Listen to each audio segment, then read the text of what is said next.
Hi everyone, आज के session में आप सभी का स्वागत है। वेलकम टू स्वरूप एकेडमी। आज की इस वीडियो में झारखंड टीजीटी के regarding, Jharkhand high school teacher के रिगार्डिंग बहुत सारे छात्रों को जो कंफ्यूजन है कि सर कि अगर मेरा अभी बीएड चल रहा है, लास्ट सेमेस्टर है, लास्ट ईयर है, तो क्या हम फॉर्म भर सकते हैं, पहले के क्या ऑफिशियल अपडेट है उसी के आधार पर चर्चा करेंगे। और साथ ही जो तैयारी करना है, अगर हम बात करें, इसमें दो पेपर होते हैं। पेपर 1 जो कि जीके जीएस और सामान्य हिंदी पूछा जाता है। जनरल कंपटीशन के आधार पर उन रिसोर्सेज का उपयोग करके हम पेपर 1 की तैयारी कर सकते हैं। लेकिन खासकर अगर पेपर 2 की बात करें तो पेपर 2 आपका सब्जेक्ट स्पेसिफिक होता है। जिस सब्जेक्ट में आप ग्रेजुएशन किए हुए रहते हैं उसी के आधार पर अप्लाई करना है और उसी के आधार पर आपको तैयारी करना होता है। सिलेबस भी आपका सारे के सारे जो पहले जारी किए हुए हैं उसी के आधार पर आपका एग्जाम होगा और उसमें जो भी हम लोग को पढ़ना होता है ग्रेजुएशन के आधार पर पढ़ना होता है। अब सवाल उठता है कि क्या उसके लिए जो एक रेफरेंस के रूप में या फिर बेसिक्स को जीरो लेवल से प्रारंभ करने के लिए क्या एनसीईआरटी के बुक को हम लोग पेपर 2 के लिए उपयोग कर सकते हैं, और कर सकते हैं तो कौन कौन सब्जेक्ट के लिए मेरे लिए इंपॉर्टेंट होगा, उसको हम लोग आज की इस वीडियो में भी चर्चा करेंगे। तो चलिए हम लोग वीडियो को शुरू करते हैं। और जो भी छात्र है अभी तक झारखंड हाई स्कूल टीचर के लिए क्लासेस नहीं ज्वाइन किए हैं तो नया बैच आपको यहाँ पर मिलेगा और जीरो लेवल से शुरू से पहले क्लास से आपको सारी चीजें की तैयारी कराई जाएगी अकॉर्डिंग टू सिलेबस जो कि आपका जारी हो चुका है उसी के अकॉर्डिंग। और अभी सरस्वती पूजा स्पेशल ऑफर भी चल रहा है। अगर आप इसमें पेपर 1 और पेपर 2 या सिर्फ पेपर 2 तैयारी करते हैं इसमें आपको 1800 तक आपको डिस्काउंट मिल जाएगा। और जो छात्र सिर्फ पेपर 1 करना चाहता है तो अभी इसमें सबसे ज्यादा आपको मिल रहा है ऑफर, मात्र 1499 में आपका पेपर 1 तैयारी हो जाएगा। और इसमें ज्वाइन करने के लिए जो नंबर स्क्रीन पर दिख रहा है उस पर कांटेक्ट कर लीजिए या फिर ऐप या वेबसाइट से भी क्लासेस ज्वाइन कर सकते हैं। सबसे पहले हम लोग बात करते हैं ऑफिशियल अपडेट क्या है। जो छात्र अपियरिंग में है अभी, जैसे कि उनका ग्रेजुएशन, ध्यान रखिएगा, बहुत सारे छात्र इसमें ये भी पूछते हैं सर कि ग्रेजुएशन मेरा अपियरिंग है, तो ध्यान रखिएगा आप ग्रेजुएशन के बाद ही बीएड कर रहे होंगे तो ग्रेजुएशन का सवाल जो पूछते हैं बहुत सारे छात्र उसमें कंफ्यूज रहते हैं, तो उसको पूछने का कोई अर्थ ही नहीं है क्योंकि ग्रेजुएशन के बाद ही आप बीएड करते होंगे। हाँ, बीएड के लिए अगर हम बात करें तो बीएड के लिए आपका जिनका कंप्लीटेड है तो उनको कोई दिक्कत नहीं है, जिनका पूरा हो चुका है बीएड उनको कोई दिक्कत नहीं है, फॉर्म भर सकते हैं। बीपीएड वाले भी भर सकते हैं, इंटीग्रेटेड बीएड किए हुए हैं वो भी फॉर्म भर सकते हैं, उनका भी कोई दिक्कत नहीं है। अब जिनका बीएड अपियरिंग है, बीएड अपियरिंग अभी दो तरह के छात्र चल रहे होंगे, एक जिनका 23 से 25 सेशन है और एक जिनका आपका 24 से 26 सेशन है।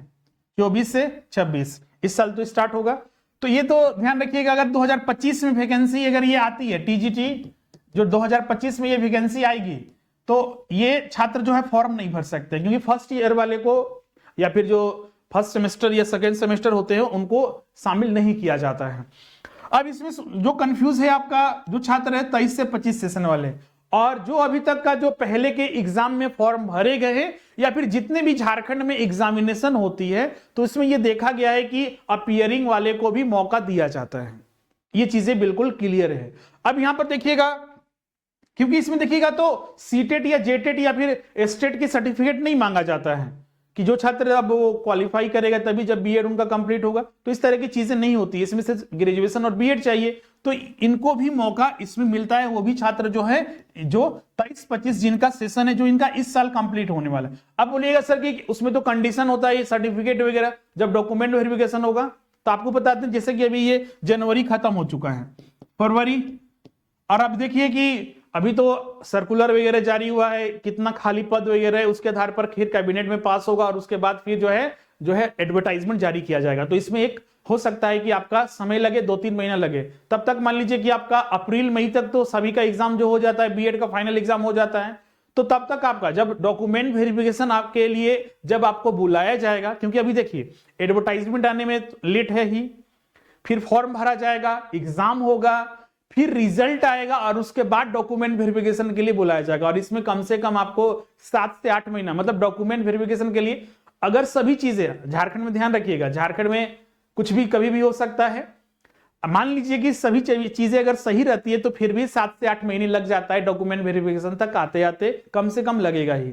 और तब तक आप लोग का बीएड बिल्कुल पूरी तरह से कंप्लीट हो चुका होगा और साथ ही आपका रिजल्ट भी आ गया होगा। तो डॉक्यूमेंट वेरिफिकेशन के समय आपका सर्टिफिकेट चाहिए तो आप आसानी से जो है फॉर्म भर सकते हैं, इसमें कोई दिक्कत नहीं होगा। ये चीजें आप पहले के भी एग्जामिनेशन हुए हैं, 2016-17 हुआ था, या फिर झारखंड पीजीटी में भी आपने देखा था, वहां पर भी अपीयरिंग वाले फॉर्म छात्रों को फॉर्म भरने का मौका उसमें दिया गया था, लेकिन वही कंडीशन था कि आपको कि फॉर्म भरने की अंतिम तिथि तक आपका जो बीएड वगैरह कंप्लीट होना चाहिए और वही डॉक्यूमेंट वेरिफिकेशन जब होगा उस समय सर्टिफिकेट की आवश्यकता पड़ती है। तो आपको पता ही होगा कि 2023 में रिजल्ट जो हुआ था आपका, उसका मतलब बहुत दिनों के बाद जो है, एग्जाम होने के बहुत दिनों बाद जो है उसका रिजल्ट आया था और डॉक्यूमेंट वेरिफिकेशन हुआ था, अच्छे खासे समय उसमें लग गए थे। तो इसी बार भी अगर जो छात्र हाई स्कूल के लिए फॉर्म भरेंगे तो बिल्कुल अपीयरिंग वाले जो बीएड कर रहे हैं बिल्कुल फॉर्म भर सकते हैं, उसमें कोई दिक्कत नहीं है। हाँ, ये जो 24-26 वाले बिल्कुल इनके लिए अप्लीकेबल नहीं होगा, क्योंकि इसमें तो आपका फर्स्ट और ईयर या फिर फर्स्ट या सेकंड सेमेस्टर में आप होंगे तो आप भर नहीं सकते हैं। हाँ, अगले साल जो आएगा आपका 2026 में अगर कोई वैकेंसी आती है तो आप उसके लिए अप्लीकेबल रहेंगे, एलिजिबल हो जाएंगे। अब यहां पर अगले जो दूसरा आज का जो टॉपिक था आपका, आपको पता है कि जो इसमें एग्जाम हो रहा है आपका पेपर 1 और पेपर 2 दो पेपर रहेंगे। पेपर 1 में जैसा कि आपको पता है जीके जीएस पढ़ना है और इसमें प्लस जनरल हिंदी पढ़ना है। अगर आप इसका सेल्फ स्टडी भी करते हैं तो बहुत सारे रिसोर्सेज हैं मार्केट में। अगर आप लूसेंट वगैरह और अरिहंत वगैरह या फिर जो एनसीईआरटी सार की बुक आती है अगर उसको भी पढ़ लेते हैं और सामान्य हिंदी के लिए वो बुक आती है प्रतियोगिता दर्पण वगैरह, तो उससे भी हम लोग अच्छे खासे अंक इसमें प्राप्त कर लेते हैं कंटिन्यूटी बनाकर अगर स्टडी करते हैं तो। सबसे ज्यादा प्रॉब्लम जो होता है इसमें आपका पेपर 2 में होता है। पेपर 2 जो कि आपका सब्जेक्ट स्पेसिफिक होता है, पेपर 2 जो होता है आपका सब्जेक्ट स्पेसिफिक होता है। जिस सब्जेक्ट में आपको अप्लाई करना है उसी सब्जेक्ट से जो है आपका पेपर 2 में प्रश्न पूछे जाते हैं। 150 टोटल प्रश्न इसमें आता है। यहां पर तैयारी के लिए बहुत सारे छात्र इसमें दिक्कत होती है, जैसे कि मान लीजिए आपका जो छात्र जो है आपका ग्रेजुएशन बहुत पहले कर चुका है या फिर पीजी भी किया है लेकिन बहुत पहले कर चुका है, तो उस सब्जेक्ट के रिगार्डिंग नॉलेज में उसमें कमी होती है। या फिर बहुत सारे छात्र तो ग्रेजुएशन अपना जैसे एग्जाम देने के लिए, डिग्री लेने के लिए भी एग्जाम देते हैं, तो इसलिए उस समय क्या क्या उसमें सब्जेक्ट था उस पर ज्यादा फोकस नहीं करते हैं और बहुत सारे छात्र आराम से अपना ग्रेजुएशन कर लेते हैं। बीएड करते हैं तब तक तो जो ग्रेजुएशन है सब पढ़े थे सब भूल जाते हैं। तो जरूरी होती है कि अगर हमें अच्छे अंक प्राप्त करना है, क्योंकि अच्छे अंक प्राप्त करने के लिए आपको 0 लेवल से स्टार्ट करना होगा और 0 लेवल से स्टार्ट करने के लिए आपको कुछ जो बेसिक्स नॉलेज है, अगर मान लीजिए जैसे आप इकोनॉमिक्स के कैंडिडेट हैं, इकोनॉमिक्स में आप अप्लाई करते हैं तो इकोनॉमिक्स का बेसिक्स जैसे चीजें आपको पता होना चाहिए। इकोनॉमिक्स में बहुत सारे टर्म आते हैं, जीडीपी क्या है, जीएनपी क्या है, एनडीपी क्या है, इसके अलावा आर्थिक गतिविधियां क्या होती है, अनार्थिक गतिविधियां क्या होती है, कंज्यूमर सरप्लस क्या है, एमपी जीपी, बहुत सारे टर्म जो आते हैं आपका इसमें, उन सब का हमें मीनिंग पता होना चाहिए क्योंकि वो अप्लीकेबल होगा।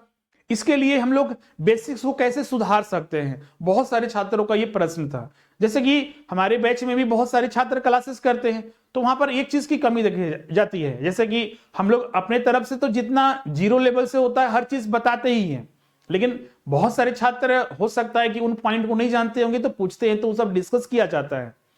और बहुत सारे छात्र क्या करते हैं कि अपना पहले से ही कुछ बेसिक्स जो जहां से रेफरेंस लेके तैयारी कर सकते हैं उन चीजों को और भी डेप्थ में स्टडी करते हैं। जहां जहां टर्म उपयोग आता है हम लोग तो बताते जाते हैं, और साथ ही और भी ऐसे बहुत सारे टर्म होते हैं जिनको जानना छात्र के लिए जरूरी होता है, जो कि बेसिक्स में हम लोग को ये कवर करना होता है। तो उसके लिए 0 लेवल से जो बेसिक्स जो नॉलेज के लिए, जैसे कोई भी सब्जेक्ट है आपका कॉमर्स ही रहा, अब कॉमर्स के जो छात्र हैं आपका जो पढ़ाई कर रहे हैं तो उनको ये पता होना चाहिए कि आपका जो डेबिट क्रेडिट के रूल क्या है।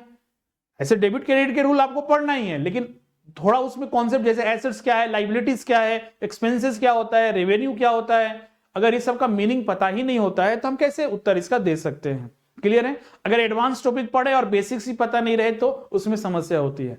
तो बेसिक्स को पढ़ने के लिए कम से कम आपको उसका नॉलेज रखना पड़ेगा, तभी जाकर आपको आगे दिक्कत नहीं होगी। इसके लिए आप जो एनसीईआरटी जो बुक होती है आपका या जेसीईआरटी, ये सब आपको पीडीएफ में गूगल में आप सर्च कीजिएगा, पूरा का पूरा आपको मिल जाएगा।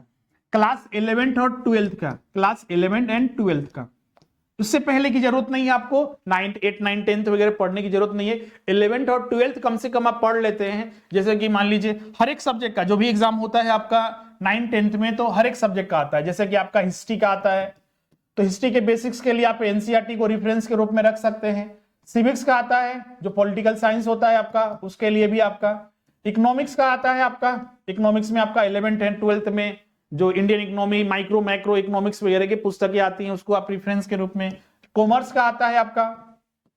इसके अलावा हिंदी में, तो हिंदी में भी आपका खासकर ग्रामेटिकल पोर्शन होता है हिंदी लिटरेचर वगैरह के लिए, उसको कम से कम आप कवर कीजिएगा। बाकी जब क्लासेस होगी तो उसमें तो आपको, या फिर खुद सेल्फ स्टडी भी करते हैं, तो वो सारे जो उपन्यास है, नाटक है, कहानी है, गद्य खंड है, पद खंड है, या फिर जो भाषा साहित्य का इतिहास वगैरह है, इन सभी को तो पढ़ना ही है। लेकिन ग्रामर का पोर्शन भी आपको उसको भी पढ़ना रहता है, तो इसीलिए आपका। इसके अलावा जैसे कि आपका कुछ मैथ्स फिजिक्स वगैरह में हो गया, तो मैथ फिजिक्स के बेसिक्स जो नॉलेज है, जो अलजेब्रा वगैरह हो गया, तो उन सब के लिए जो है एनसीईआरटी का जो उपयोग आप कर सकते हैं, जो कि आपके लिए सही रहेगा।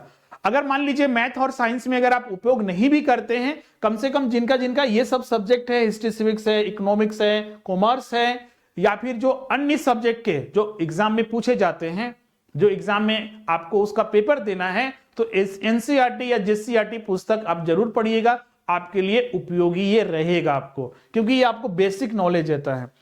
आप जो 2016-17 में या फिर एग्जामिनेशन जो होते हैं झारखंड में, आप टीजीटी या पीजीटी लेवल पर आप देखिएगा, बहुत सारे ऐसे प्रश्न होते हैं जो कि बेसिक से ही पूछे जाते हैं, सिंपल प्रश्न पूछे जाते हैं आपका, जो कि अगर एनसीईआरटी भी अगर पढ़ लेंगे तो अच्छे खासे, अगर 150 में अगर हम एनसीईआरटी अगर खाली इतना पढ़ लेंगे तो कम से कम आपका 30 से 40 प्रश्न आप टच कीजिएगा, इतना कन्फर्म है आपका। क्योंकि हो सकता है कि ग्रेजुएशन लेवल का थोड़ा एडवांस होता है, तो प्रश्न अच्छे खासे वहीं से आएंगे, जो सिलेबस बनाया गया उसके आधार पर ही। लेकिन ये सब एनसीईआरटी पढ़ने से बेसिक बहुत सारी चीजें क्लियर हो जाती है, और अगर आप एनसीईआरटी 2-3 बुक पढ़ के आप इतना अंक प्राप्त कर सकते हैं, तो पढ़ने में उसको हर्ज नहीं है। साथ ही आपको सिर्फ ये प्रश्न आएगा उसी के लिए बेनिफिट नहीं देगा, बल्कि आपको जो भी आगे टॉपिक आप समझिएगा उसके लिए भी उपयोगी ये आपको देता है। जैसे कि मान लीजिए आपका इकोनॉमिक्स में आपका माइक्रो इकोनॉमिक्स पढ़ते हैं, या फिर स्मॉल जो भी टॉपिक्स है, कंज्यूमर सरप्लस पढ़ते हैं, डिमांड के बारे में पढ़ते हैं, तो वो सब चीजें एप्लीकेबल होता है एडवांस लेवल पर, और आपको वहां पर उपयोगी देगा। प्रश्न भी आएंगे, और आगे के नेक्स्ट टॉपिक समझने के लिए, एडवांस टॉपिक समझने के लिए भी आपको ये हेल्प करेगा। इसीलिए एनसीईआरटी में कम से कम इनका जिनका ये सब सब्जेक्ट है उसको आप जरूर पढ़ाई कीजिएगा। फिजिक्स का हो गया, आपका केमिस्ट्री का हो गया, जूलॉजी वगैरह हो गया, और मैथ्स वगैरह के जो कुछ सम टॉपिक्स हैं जो कि आपके लिए यूजफुल हैं, आप उसको जरूर कवर कीजिएगा। इसमें भी बहुत सारे होते हैं, जैसे कि एनसीईआरटी है तो उसमें बहुत सारे ऐसे टॉपिक हैं जो कि हम लोग को ग्रेजुएट लेवल पर नहीं पढ़ना होता है, और या फिर हमें उसका उपयोग ही नहीं है, तो उसको आप छोड़ी स्किप कर दीजिएगा, आपके लिए ज्यादा वो सही रहेगा। अदरवाइज जो एनसीईआरटी में है आपका या जेसीईआरटी में, वो आपके लिए एप्लीकेबल है, उसे आप जरूर स्टडी कीजिएगा। अब यहां पर जो भी अध्ययन कीजिएगा, जैसे एनसीईआरटी आप पढ़ाई कर रहे हैं, तो जरूर अब इसको क्या कीजिएगा, सेल्फ नोट साथ में बनाते जाइएगा।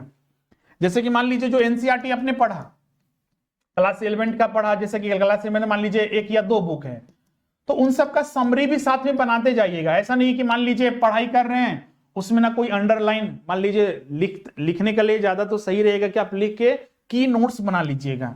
की नोट्स जैसा कि हम लोग जो क्लासेस में आपको लोग उपलब्ध कराते हैं, की नोट्स आप बना लीजिएगा, तो बाद में क्या होगा, की नोट्स रहेगा तो आपको रिवीजन करने में बाद में कभी भी, अगर मान लीजिए एक बुक है मान लीजिए 200-250 पेजेस का, आप इसको 10 से 15 पेज में आप की नोट्स बना लिए, तो रिवीजन करने में आपको आधे घंटे भी 15 मिनट भी समय नहीं लगेगा, तुरंत आपका रिवीजन हो जाएगा। क्लियर है? तो आपको समझने में आसानी होगी। और की नोट्स भी बनाने का एक तरीका होता है, जैसे बहुत सारे छात्र क्या करते हैं कि पहली बार ही पढ़ते हैं तो अंडरलाइन करते जाते हैं या फिर की नोट्स अपना बनाते हैं, तो ऐसी गलती मत कीजिएगा। आप जो भी चीज पहली बार पढ़िएगा तो लगेगा कि मेरे लिए तो सब इंपॉर्टेंट है, क्योंकि आप पहली बार पढ़ रहे हैं, तो हो सकता है कि आपको लगेगा ये मेरे लिए नया चीज है, और नया चीज लगेगा तो आप सभी को अंडरलाइन करते जाइएगा, सभी को, मतलब कि जो ये बुक में छपा था वही अपने हम कॉपी में छाप दिए, तो कोई इसका मतलब नहीं रहा। इसीलिए की नोट्स या फिर जो अंडरलाइन कीजिएगा 1 या 2 बार स्टडी करने के बाद कीजिएगा, तो आपके लिए ज्यादा सही रहेगा। क्लियर है? अब जैसे कि मान लीजिए डिमांड पढ़ रहे हैं, तो उसमें लग रहा है कि नहीं ये सब इंपॉर्टेंट है, लेकिन सब इंपॉर्टेंट नहीं होता है। उसमें से जो जब मान लीजिए आपका उसका मेन डिफिनीशन है, बहुत सारे ऑथर्स के द्वारा जो डिफिनीशन दिया गया, उसका फंक्शंस का कि कौन कौन फैक्टर होते हैं, जो जिस पर डिपेंड करता है, तो फैक्टर को हमको याद रखना है, बाकी सारी चीजें उसमें पैराग्राफ टाइप का लिखा रहता है तो सबको इंपॉर्टेंट हमारे लिए लेने ही नहीं रहता है। इसलिए 1 या 2 बार पढ़ के तीसरी बार जो है आपका उसको अंडरलाइन कीजिएगा अगर लिख नहीं सकते हैं तो, या फिर आप उसके लिए की नोट्स तैयार कीजिएगा। और वो की नोट्स भी ऐसा नहीं कि 15-20 पेज या फिर 50 पेज का होना चाहिए, कम से कम पेजेस में उसको आप रखिए, क्योंकि ये आपके लिए एक सप्लीमेंट्री है कि आपका बेसिक को नॉलेज को बढ़ावा देने के लिए नोट्स है, न कि आपका ये मेन नोट्स है। मेन नोट्स तो आपका सिलेबस के आधार पर जो आयोग ने जारी किया उसके आधार पर पढ़ना है, इसीलिए इसको जितना कम पेजेस में रहेंगे, और ऐसा भी नहीं रहना चाहिए कि उसमें बहुत सारी चीजें छोड़ दी हैं, उसको आपको की नोट्स के रूप में बनाना है, जो जिससे कि हर चीज उसमें शामिल करते हुए शॉर्ट में वो आपका रहे। तो ये सारी चीजें आप कीजिएगा तो आपके लिए बहुत ज्यादा हेल्पफुल रहेगा और एग्जाम के लिए उपयोगी होगा। तो ये सारी चीज हमने डिस्कस कर लिया, और इसको लेकर बहुत सारे छात्र जो थे आपका ये सब प्रश्न पूछ रहे थे, इसलिए हमने आपको डिस्कस कर लिया है। अब इसमें हम लोग मिलते हैं नेक्स्ट सेशन में। आज के लिए बस इतना ही, फिर भी अगर किन्हीं को और कोई डाउट होगा तो कमेंट करके जरूर पूछिएगा।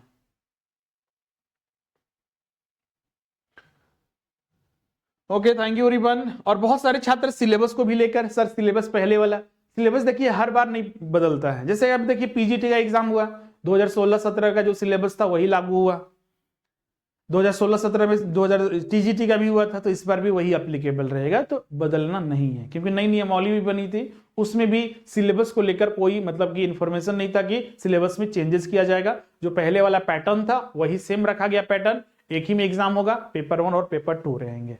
क्लियर है? तो ये सब हम सिलेबस तो पहले ही चर्चा कर चुके हैं, तो उसको ध्यान में रखिएगा। तो फाइनली आज का हम लोग सेशन यही पर एंड करते हैं, मिलते हैं अब नेक्स्ट सेशन में। और जो भी छात्र क्लासेस अभी तक नहीं ज्वाइन किए हैं, सरस्वती पूजा स्पेशल जो है इसमें अभी ज्वाइन करते हैं, तो पेपर 1 के लिए सिर्फ ज्वाइन करते हैं तो मात्र 1499, जो कि एक बहुत ही कम फीस पर संपूर्ण तैयारी। पेपर 1 का तैयारी करने के लिए बहुत सारे छात्र बोलते सर अभी से ही इसका तैयारी क्यों करें? अभी से इसलिए तैयारी करें क्योंकि लास्ट में आप देखिएगा तो मेन आपका टारगेट रहेगा पेपर 2, कि आप उसमें जितना ज्यादा समय दे सकें, और जितना ज्यादा उसमें समय दीजिएगा उतना ही आपके लिए बेहतर रहेगा। अगर आप अभी डेली बेसिस पर 1-2 घंटा, ज्यादा इसके लिए पेपर 1 के लिए नहीं, मान लीजिए क्लास आपका डेली 1 घंटा होती है, 1 से 1.25 घंटा या 1.5 घंटा का, आप 1 घंटा अपने खुद से भी समय देते हैं उसको रिवीजन करने में और प्रैक्टिस करने में, तो आपके लिए पर्याप्त है। मतलब 2 से 3 घंटा में, 2 से 2.5 घंटा में आपका डेली बेसिस पर पेपर 1 चलता रहेगा, बाकी समय अपना जो आपका अगर जॉब वगैरह है या फिर जो आपका टीजीटी का है मेन पेपर है उसको आपको ज्यादा से ज्यादा समय देना है। 4 घंटा भी अगर आप देते हैं तो कम ही होता है, लेकिन हाँ तैयारी आप कंटिन्यूटी बनाकर आप डेली बेसिस पर अभी से ही कीजिए, रिजल्ट 100% होगा। इसके अलावा पेपर 1 और पेपर 2 के लिए तैयारी करते हैं तो इसमें आपको 1800 तक आपका ऑफ हो जाएगा। बहुत सारे छात्र सिर्फ पेपर 2 का भी करना चाहते हैं तो उसमें भी आपको 1800 का उसमें प्राइस लेस हो जाएगा, और मिनिमम फीस पर आपकी संपूर्ण तैयारी हो जाएगी। ज्वाइन करने के लिए जो नंबर स्क्रीन पर दिख रहा है 7004579770, इस पर आप कांटेक्ट कर लीजिए, आपको सारा वहां पर प्रोसेस बता दिया जाएगा, पेमेंट कर दीजिए, क्लास स्टार्ट हो जाएगा। इसके अलावा स्वरूप लर्निंग ऐप जो हमारा ऐप है, यहीं पर सारा क्लास चलेगा, और इसी पर आपको सारे मटेरियल हो गया, नोट्स हो गया, टेस्ट हो गया, लाइव क्लास, रिकॉर्डिंग क्लास, सभी चीजें मिलेंगे। यहाँ से भी आप क्लासेस ज्वाइन कर सकते हैं या फिर वेबसाइट से भी। अभी जो इस सब सब्जेक्ट के जो है क्लासेस स्टार्ट हो चुके हैं, तो आप लोग जल्द से जल्द ज्वाइन कर लीजिएगा। इसके अलावा ग्रेजुएट लेवल पर ही जो है आपका सहायक आचार्य का मतलब 1 to 5 और 6 to 8 के लिए आता है, तो 1 to 5 के लिए अभी जैसे जेटेट में देखिएगा तो इसके लिए मात्र जो है अभी 1099 रुपये आपको पड़ रहा है। 6 to 8 के लिए जो है आपका 1299 में आपकी संपूर्ण तैयारी हो जाएगी। इसके अलावा झारखंड शिक्षा पदाधिकारी के लिए भी स्पेशल ऑफर चल रहा है। इसमें अगर आप तीनों पेपर करते हैं, पेपर 1 तो आपका क्वालिफाइंग है, इसमें भी आपको गाइड कर दिया जाता है, तो मेन आपका पेपर 2 और 3 है, और इसके लिए जो 5200 जो रेगुलर फीस था उसके जगह मात्र आपको अभी 3499 रुपया पड़ेगा। इसके अलावा पेपर 2 और पेपर 3 भी सिर्फ अगर लेना चाहते हैं तो ये भी मिनिमम फीस में आपको सारे क्लासेस मिल जाएंगे। तो ऐप के माध्यम से भी, या फिर जो स्क्रीन पर नंबर दिख रहा है उसके माध्यम से भी क्लासेस ज्वाइन कर सकते हैं। तो मिलते हैं अब नेक्स्ट सेशन में। आज के लिए बस इतना ही। Thank you everyone.